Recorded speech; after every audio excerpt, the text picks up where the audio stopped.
আমি অখিল ভাৰতীয় পত্ৰকাৰ মহাসভা বৃহত্তৰ অসমীয়া যুৱ মঞ্চই নুমলীগড় বিবেকানন্দ চিকিৎসালয় তত্ত্বাৱধানত আমি ৰাইজৰ সেৱাৰ্থে আমি এনেকুৱা ধৰণৰ শিবিৰ আমি দি আহিছোঁ যে ইয়াত আমি কৈছোঁ যে আপোনালোকৰ স্বাস্থ্য দেখক, স্বাস্থ্যটো ভাল ৰাখিলে আপোনালোকৰ সকলো ঠিক থাকিব আৰু কোন ল'ৰা ছোৱালীসকলৰ মানে কেলছিয়ামৰ প্ৰতি লক্ষ্য ৰাখি মানে গাঁৱৰ দুখীয়া নিচলা ৰাইজৰ স্বাস্থ্যৰ প্ৰতি লক্ষ্য ৰাখি আমি এই কেম্পটো দিছোঁ।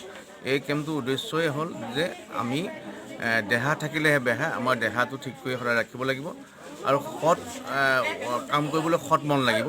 আচলতে এই কামটো আমাৰ আছিলে গোলাঘাট জিলা কাৰাগাৰত আমি দিয়া কথা আছে। তেওঁলোকৰ অনুষ্ঠানটোৰ প্ৰতি সততা নেদেখি আমি গাঁৱৰ ৰাইজৰ মাজলৈ আহিবলগীয়া হ'ল আৰু গাঁৱৰ ৰাইজৰ মাজত আহি সঁচাকৈ আমি ভাল লাগিছে। সকলো গাঁৱৰ ৰাইজে উপকৃত হৈছে বুলি ভাবিছোঁ আৰু এনেধৰণৰ কেম্প দিবলৈ, এনেধৰণৰ সুবিধা কৰি দিবলৈ নুমলীগড় বিবেকানন্দ কেন্দ্ৰই আমাক সদায় সহায় কৰি যাব বুলি আশা কৰিলোঁ।